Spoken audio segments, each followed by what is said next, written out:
Asian conference. I remember you. So today we're talking about the amyloid peptide and its relationship with copper. Okay, I'm professor of the State University of the Southwest of Bahia, Brazil. And first of all, I will start asking why to study Alzheimer's conditions. For this is my laboratory, one of my collaborators from Brazil and abroad Brazil. And this will step over to something about $1.1 trillion about 2050, as you show for us. Since Alzheimer at more than 100 years ago described Alzheimer's for the first time with LCD, we don't have just a little bit increasing in the treatment with the Alzheimer's conditions. And today we are talking about how to implement a cheap treatment for Alzheimer's condition using a copper that is a metal present in food, for example, and we'll try to understand how the copper will be linked with the amyloid peptide and how to prevent the formation of senile plaques. I just accelerate a little bit. So here we have some areas associated with the position of the senile plaques. We are the full mode network, and here we have two different scenarios inside the brain. This is an animation from the National Institute of Age in the United States. It's a free available. I just have some additions from my proposal. So, beta amyloid or amyloid precursor protein is a normal protein present in our neurons or in several cells, and is a big molecule present in the surface of the cell. So I show for you here. Okay, let me accelerate just a little bit more. So a little bit more. Okay, that's nice. So this is a big molecule. This is a APP. APP may be cut off in several, maybe processed in several sites, different sites. And we have two different pathways. One associated with the amyloidogen or the formation of senile plaques, as we will see here. And another one is non-amyloidogenic. So, in a normal brain, its big molecules, APP, will act in the synapse like a Velcro. Tends to stabilize the bind between neurons, different neurons at the synapses. So, but during the day, its peptide has been processed for different kinds of enzymes. For example, alpha secretase will give rise to the alpha APP, is a non-amyloidogenic pathway. The gamma secretase will release the little fragment of beta that is not amyloidogenic because it is a little bit nice. Here we have the amyloidogenic pathway. Gamma secretase will cut off. As we can see, we have just the length of the peptide will be just a little bit more length. Okay, this is the formation of the senile plaques here. So our aim in these studies is to understand how its molecules of beta amyloid will be bind together. So now we know that to occur its bind is necessary the presence of copper inside the brain. So we have different conditions because depending on the level of copper, we have the prompt formation of amyloid senile plaques and unhappiness.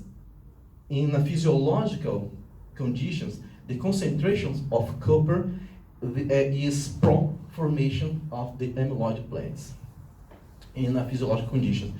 But in high concentrations, copper will prevent the formation of its amyloid plaques.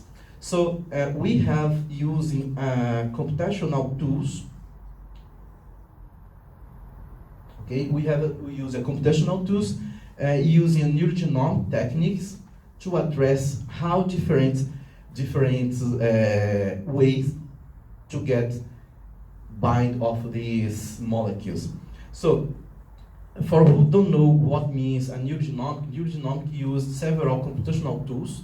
We use statistical methods, we use mathematical, we use computational, such as artificial intelligence, to get, for example, to understand how different genes will be wired in the same metabolic pathways in different conditions. So it's a powerful tools, because now it's possible to simulate absolutely every molecule that we have in the world.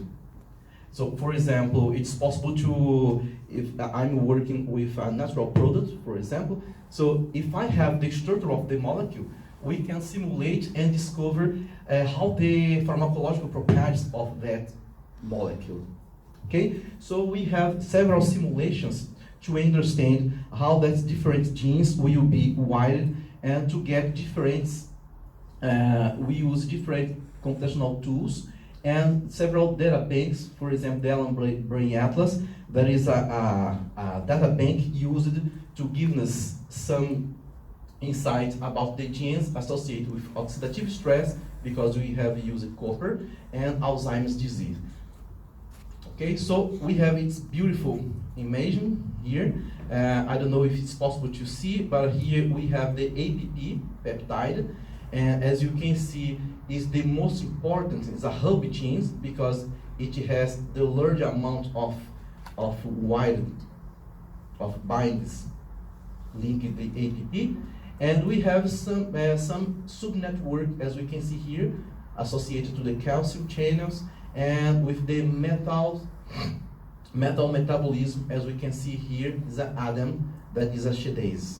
So after get the hub genes, we can use its genes as a target to observe or to simulate as a target with several compounds. In our experiment, we have used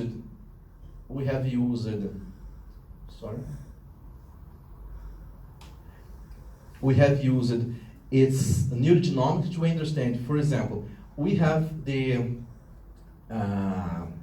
this is the expression level of expression. We can see that we vary from the high level to low level of expression. So we have the APP and ADAM at the same regions. As we could see here, they are linked by the black line. That means in a neurogenome that is a high level of relationship of co-expressions. We have APP and ADAM. ADAM is associated with the copper and with the APP processment. Okay, so this is what we can get from the simulations. Okay, the level of copper will tend to differentiate according to the level of water and according to the level of the stage of the copper. For example, it's common inside our brain, we have the copper in level 2. This is related to the oxidizing state of the copper, as we can see here. So what we did, as you can see here, this is a molecule of the APP, and this is what we will do to simulate in a computational way to understand how that association between copper and between the beta amyloid will give rise to the amyloid plaques. That's fine. So that images is obtained from the protein data bank. We have the molecule amyloid beta is just it's trained here, as you can see here. So we have several aggregations of the molecule. In using a computational tools, for example, we couldn't to induce mutations in the molecule, changing, for example, amino acids in the molecule, and as a result, we can observe if it's changing will be pro-formation of the amyloid. As you can see here, we don't have the formation, the aggregation of the molecule in a high amount of strengths, just a little bit of strength. So we have another one, simulation. As you can see here again, here we have changing the level of copper inside the molecule, and we don't have, for example, in the high level of copper in that simulation, we don't have here again a pro-formation of amyloid senile plates. But here, as you can see, it's very different. We have the formation of the senile plates. And this, if we couldn't observe inside the brain of the senile plates with a microscope, a powerful microscope, it will be possible to observe exactly that figure here, as we can see here. So changing the amino acids and changing the level of copper, we can simulate several scenarios and get some insight about the how to stop. Our aim is not to get a cure of the Alzheimer's, but to introduce a new and cheap way to stop, at least to stop the progression of the disease. Okay, and to accomplish this, we intend to use just a simple studies about the copper and to introduce different levels of amino acids. For example, now we know that amino acids are histidine 13 and 14, and the molecules of beta amyloid will be responsible for, it will be the site between the copper will be bind.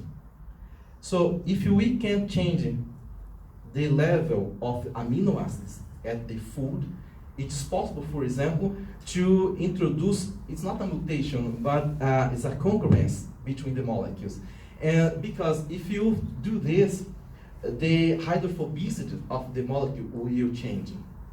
So this is our aim. So, okay. So, as a result, we have the different aspects of the interactions of the molecule. Here in the first simulation, using different levels of copper. It's not pro-aggregation, but here we have a natural level, a physiological level of copper, and we have the increase in the level of amino acids and histidine amino acids. So we have the pro-formation of the beta amyloid on senile plates. Okay. So this is a physical interaction. This is not interesting because these are quantum mechanical results about the force field between the molecules. This is associated with the geometry of copper. This is the preferential geometry of copper that we assume to bind APP molecule. So this is a study realized by Mode between experimental that we corroborate with our experiment, with our simulations, that we have the high level of copper, as we can see here in B. High levels of copper will tend to prevent the aggregation of the beta amyloid. So our challenge is how to stabilize the level of copper, and now we are begin a new experiment using different levels of copper and the zinc to stabilize the level of copper and to decrease the toxicity of the copper, because if you increase the concentration of copper in a high amount, it will tend to generate several free radicals inside the brain. So our aim is to understand how its new treatment will take place. For example, now we begin a new experiment using mice, just to understand, it's not mice but rat, just to understand, we are varying the concentration of amino acids, the aminogram, to understand if the diet will be an effective treatment for Alzheimer's conditions. Okay, this is our, we just begin to study this, and this is our considerations. Okay, thank you so much.